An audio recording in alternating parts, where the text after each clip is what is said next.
I'm going to do a detailed talk today, or detailed video, about how to prep your 223, or more specifically 556 brass for reloading. What I got here in the Dillion Tumbler, this is the larger CV 2001 tumbler, which can do quite a lot of brass in one shot.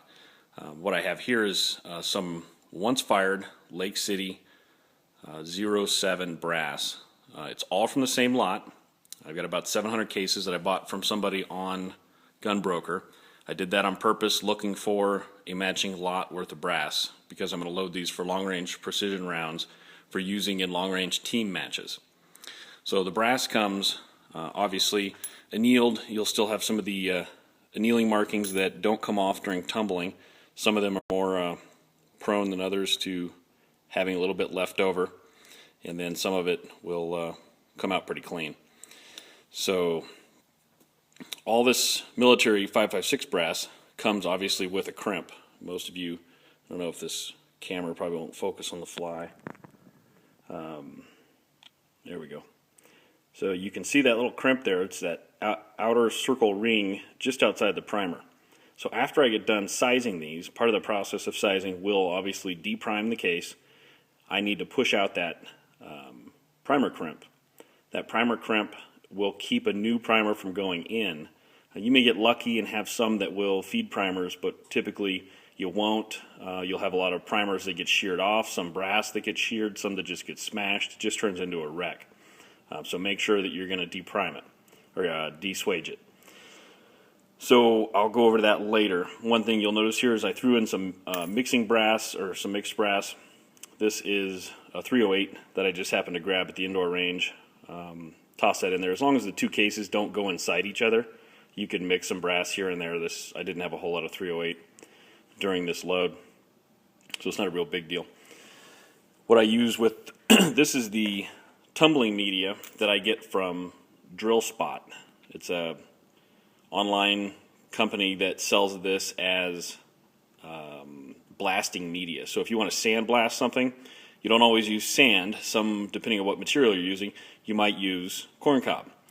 I use corncob only because I'm allergic to tree nuts, including the walnuts, so I don't want to have any airborne walnuts, so I stick with corn. This stuff is like $35 a bag for a 40-pound bag delivered from Drill Spot. It actually ships from Granger, so if you have any Granger locations near you, you can probably go right in, pick it up, and buy it. It comes in a 40-pound bag. I just store it in 5-pound buckets, and you're good to go. This is what I've been using lately to toss inside of it. Just follow the directions, put some in your media, run it for a little bit, then throw your cases in, and you're good to go. The Dillion Tumblers are awesome. I can't say enough about them, how good they work, how quiet they are, and how long they last. This one's seen about 50,000 cases so far, cleaning, and has no issues, super quiet. It does, because the design of the bowl, it's a flat top bowl as opposed to a more round bowl. You'll see when I put the lid on that it is almost completely flat. Because of that, if the lid comes loose at all during tumbling, you'll get a lot of media that comes out and you get this shit all over the place. So just be aware of that. If that's a problem for you, if you really want to have the lid off while it's tumbling because you want to add stuff in, or you want to be able to reach in and grab cases and look at it, see how it's doing, then you don't want this type bowl. You want one of the more fully ball looking like bowls with a smaller lid on the top. There are some other good brands for that type of deal. I'm not quite sure why they chose to use this type bowl over the other bowl. I don't really know what the difference is, besides I can't take the lid off while this one's running. The way I've got this set up is I've got this outlet plugged in. I got a little shot back, or a little dustbuster deal too. I got this outlet plugged in here, and you can see that there's a timer right above. Got this guy from Amazon. It's like $15-20 delivered. It has 8, 4, 2, and 1 hour sections. I just push the button. Each time I push it, it goes either 8, 4, 2, or 1, and then starts its own timer. I've got it wired down into here. This one is hot all the time, and then I've cut the bar connecting the two on the inside of the outlet, and then this one is then wired through the timer switch. So I load it up, push my button, and it starts running, shuts itself off. Awesome setup. If I come out and it's in the middle of the run, and I want to see how my tumbling is doing, Dig this out here. The Dillion has a switch on it. I just throw the switch, take the lid off, throw the switch back on, and it starts back up. I don't interrupt the time cycle. I'm good to go. With this Dillion Tumbler, you've got to have the great big media separator.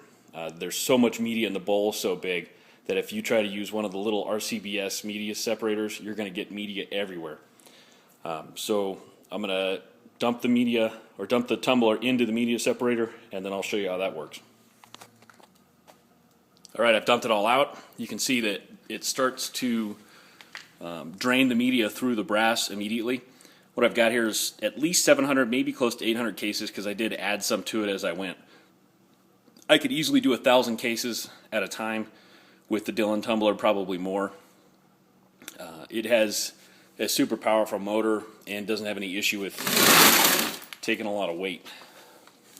So you just got to kind of clear the media out from the crack here so you can shut the door, and then lock the two locks. It's going to be kind of sloppy camera work because I'm doing this on the fly. I don't want to take too long making this video because I got a lot of stuff to do today, but I felt this was important enough to a few close friends of mine that are getting into this that I wanted to get it down on video so they can review it as they get questions as they go on. So I got that locked in, and you just you got to lift up. This got a pin over here, a roll pin that locks it in to keep it from shifting when you're putting stuff in it. You lift that up, move it to the side so it's outside the locking hole.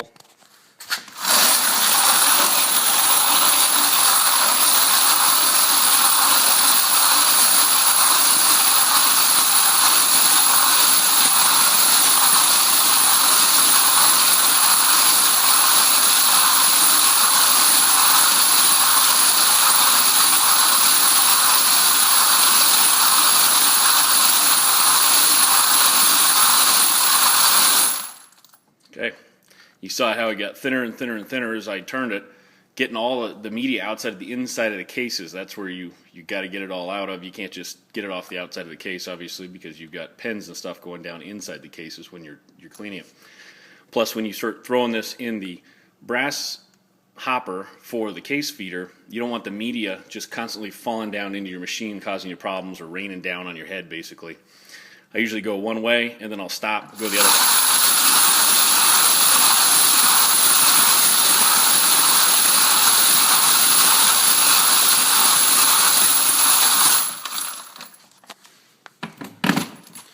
Once I'm all done, reseat it on that pin, and then pull my locks.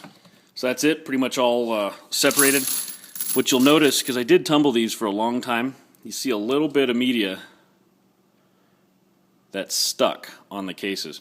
It will build up a static charge from tumbling for a long time. And what I found is if you use a compressor nozzle, and as you pour it from here to a bucket or from one bucket to another bucket, and you just hose the nozzle across, hose the air across, it'll blow all that static charge stuff off the brass. But you kind of got to have a partner to get that going well. And you'll see the cases do still have some annealing marks on. They didn't come out super duper clean. They'll get cleaned again after I size them to get the lube off. And at that point, after sizing and then cleaning again, they'll look like brand new brass. And I'll show that off a little bit when I get done. So what I'm going to do from this point is go ahead and lube the cases that I'm going to start throwing in the tumbler. Now on the left you see the Dillion case lube, which I use exclusively for rifle cases.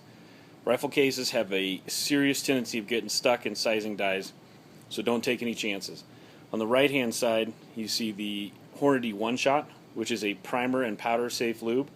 It's excellent for pistol cases. I use them on all my pistol loading because I use excuse me. It's excellent for pistol cases because I use a Lee U die, and the U die is extremely tight. You get a lot of handle pressure when you're loading them or when you're sizing them, so it's nice to have some lube on them. It really cuts down on how much you have to work the handle when you're running the press. And then you just leave the lube on, throw them in your ammo cans or however you want to store your ammo when you're done. They look a little dusky, they don't look as fresh and nice, but I really don't care. You can take the time to wipe them down and clean the lube off afterwards, but it's not required. It doesn't hamper its function at all. and Hornady even says that it enhances feeding and extraction. Whether it does anything in reality, I have no idea. But anyways, I use a bucket like this one, a clear plastic bucket, where you just start throwing brass in it.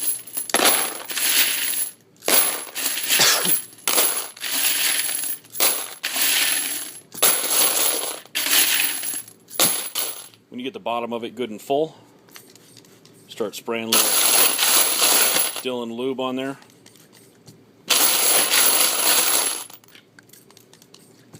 And that's it. I'll throw that in the hopper, load up the machine, and start going. I might do a couple of these because the hopper can take probably about 3 times this load without having any problems, maybe more. So I'll throw that in the hopper, do this a couple more times. I might be able to get this whole 700 round batch in the hopper. Okay, I'm about to get rolling on sizing the cases. I'm going to talk about exactly how I have the press set up, what dies I'm using, and how the process works. First things first, we've got the rifle case plate up here, obviously. I've got my gate set correctly so the cases fall in the correct manner. On this tube, the down tube, the way the Hornady works is the way the cases stack up and where they land in relation to this switch is affected by how long the cases are. What I've done is taken a spare tube, cut it the proper length. There is some movement to move this up and down a little bit, the whole bowl. And then my cases now come into contact with the switch in the proper place. The way that they come, with the length of the tube, your switch actually comes in contact with the neck area and doesn't always shut off. So it's a good idea to just cut the down tube so that you have a proper number of cases or height of case to get that switch to operate correctly. Because otherwise your press just keeps, or your case plate just keeps turning and turning and turning because it thinks that there's more cases that need to drop. Do a run through on the dies. Make this thing focus here. So this first die in Station 1 is a full-length sizing die. I'm not using it to size anything. I've got it backed up high enough that all it does is basically center the case and allow the punch to punch out the primer. I could use a decapping station if I'd like, but I had a problem with those, with the decapping die that I was trying to use, being able to center the case, and I kept getting the case neck hung up trying to get through or get the pin through it. Turned into a pain in the ass. This one just seems to center it better. Station 2 is empty. Station 3 is the mother of all inventions for 223 case sizing. It's a Dillion product. It is their RT1200B, I think is what the model number is. I would not size any rifle case without it. So this is what's actually going on behind the little blue vacuum attachment. This is the full-length sizing die that is the base of all of that for that Dillion product. It is set up so as it sizes, the case, obviously the case neck pops through the top if it's too long, based on how deep you mount the motor on this set of threads. So it's a two-part process. You have to set the depth of your die correctly. And on this Hornady setup, using this crossover from a Dillion product, the die I really have set up super deep. I've got it all the way down. It overcams the press, and the base of the die is hard pushing into the case plate. On a Dillion product, it may not be that same way because the case plate may be thinner. I'm not sure how it works, but I've got it seated super deep. Then you put the motor on. The motor has a jam nut that goes on first. Motor screws down on top. Motor has a 3-part carbide blade that works in this area. The carbide blade you can rotate up to 6 times by rotating it and flipping it in order to get new edges. I have not had any issue with it wearing out. I went ahead and flipped it once already, but it's probably done 60,000, maybe more, 223 cases, and I haven't had any issue. The way that it trims is it makes like a tiny little curlicue of brass that will sometimes get stuck in the neck and sometimes get vacuumed away. It hasn't turned into be any big deal because the next part of the process I've got basically fixes that. But you can see it's all set up here. It's got its own connection to a PVC pipe, which I have running back to the shop vac. So the shop vac sits over here on the floor. You can do it with a really small vacuum if you want, but we've got access to the shop vac, so that's what we used. It's super loud, the whole process. Once you turn the motor on and it's running, you've got the noise of the motor plus the noise of the shop vac. So the whole process gets pretty obnoxious. And normally I'll wear earmuffs with some earbuds underneath so I can listen to music while I'm cranking it out. And the last step of the process, I've got an open spot here in Station 4. Station 5 is the last step. So I've got a RCBS sizing die. Again, I'm not sizing with this die. All I'm doing with this die is punching the neck. So I'm using what they consider their match neck expander, which is a little bit smaller than their regular neck expander. So this allows just a tad more tension on my necks for my cases, or for my bullet seating to be nice and consistent. I don't crimp any of my bullets on any of my loads. So I want the case neck to be fairly tight, so I use the match neck expander. It's a carbide expander. I haven't had any issues with that wearing out either. And that just kind of makes sure that all my neck uniformity is, or my necks are uniform. Because as they size through this guy here, there's nothing in the middle of this die. There's no expander ball, there's no nothing. So if the case neck is very thick, I don't turn my necks either. If the case neck is very thick, then when it sizes and then comes out of this die, you will have a smaller interior diameter of your case neck. When it goes through this die, it just punches the interior diameter all back to the same size. Some of the cases it hits, some cases it doesn't. But for the most part, I'd say 75-80% of them get a little bit of touch from the neck expander, and they all come out very uniform. Before I added this step in, I could notice that my neck tensions were all over the place as I was loading bullets into them by how much pressure it took to seat the bullets. There was a wide array of tension that was required on the handle to seat the bullets. Putting this in basically made them all uniform. I didn't really notice any difference in accuracy at any range, but why not do it? This also punches out any fray material that you may have from the trim setup. Then when I take the cases out and clean them to get all the oil off, that process really cleans up the inside of the necks and gets all the burrs out. Any loose material is gone. I don't do any deburring by hand. I don't chamfer. I don't do any of that stuff. And I just go straight to loading after I clean them, unless I need to swage them. I'll get to the swaging later. But that's the setup. I got 3 dies. All the cases are going to run through it as fast as I can. I run about 1,800 cases per hour on my full speed rate, as long as I don't have any issues with the press causing me any problems. And everything gets sized, as far as I can tell, perfect. I don't have any issues. I double check all my cases when I'm loaded, when they're loaded, in a case gauge to make sure they drop in fine, they drop out fine, and they're all within spec. I come up with very, very few cases that don't get sized correctly through this process. I mean, after 1,000 cases, I may have 1 or 2 that I reject, and that's usually because the brass is older and it didn't, even this die is not tight enough at the bottom or doesn't get low enough at the bottom to really get that very bottom of the case resized. So you get some swelling that occurs after multiple reloads on my 55 grain loads, and I'll toss those out or shoot them during a practice session. They don't ever go to a match or anything.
Time to clean these cases now that they're covered in lube and sized, trimmed.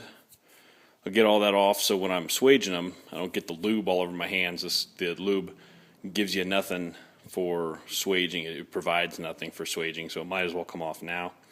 And you can see how full the bowl is with that many cases. I would say 1,000 is probably as much as you want to run in this one. And then I'll just fill it level with media, put the lid on, run it for about 30-45 seconds, and then stop it, take the lid off, add a little bit more media in, because the cases will start to fill with the media and the level of the media will drop. Once I top it off that second time, I'll fire it back up. You really only have to run it for about a half an hour, but I'll just let it run until after dinner for a few hours until I'm ready to sit down and start working on the swaging. Now that I got it loaded up and running, you can see how quiet this thing is. It's fully loaded with cases. You hear a little bit of noise with cases getting to the outside edge of the bowl, kind of bumping the cases. But if you touch the workbench, you can barely feel it coming through. You could easily work on the workbench, not cause any problem. I can be out here and talk at a normal level of voice, carry on a conversation. It's not any kind of an issue, unlike some of the other tumblers I've had that were just rackets that looked like they were going to fly off the workbench within a few minutes of them running. So nice job on this for Dillion. All right, the cases are all clean, ready to be swaged. What I got here is a Dillion Super Swage 600 screwed down to a 2x4 so I can move it around. I don't want to screw it down to a bench because then I'm stuck in the basement doing this. I throw a beach towel out on the coffee table and then just clamp with some quick clamps the 2x4. I can sit here and watch TV while I swage the brass. To me, it works out good. It's not really a loss of time because I'm sitting here watching a TV show or something and working through it.